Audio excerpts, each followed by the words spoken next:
5ই আগস্টের পূর্বে এই পুলিশকে স্বৈরাচারী সরকার তার ক্ষমতা প্রলম্বিত করার জন্য ব্যবহার করেছে।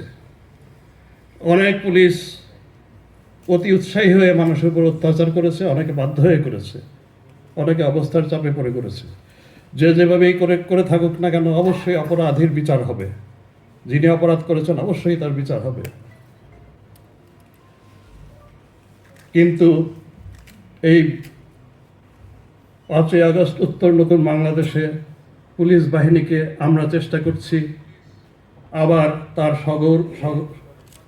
পুরনো গৌরবে ফিরিয়ে আনতে। আমরা চেষ্টা করছি মানুষের প্রতি পুলিশি সেবা আবার দিতে।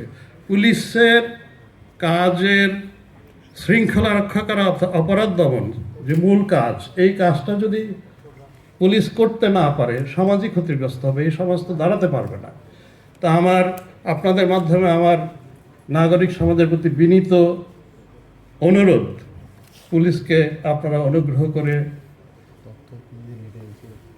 আবার আপনাদের কাছে টেনে নেন, তাদেরকে কাজ করতে সহায়তা করেন, তাদের কাজ ফ্যাসিলিটেট করেন। অনেক জায়গাতেই বাংলাদেশের বিভিন্ন জায়গায় দেখা গেছে পুলিশ আইন প্রয়োগ করতে গিয়ে মানুষের আক্রমণের শিকার হচ্ছে।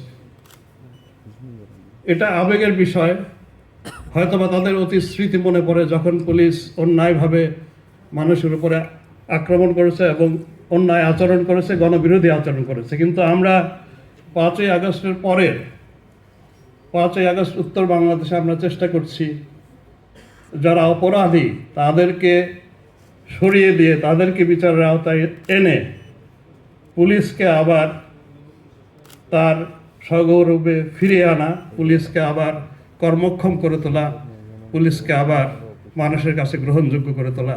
আমি আপনাদের মাধ্যমে দেশবাসীর কাছে এই বিনীত অনুরোধ রাখলাম। এই কর্মশালায় পরবর্তী অধ্যায়ে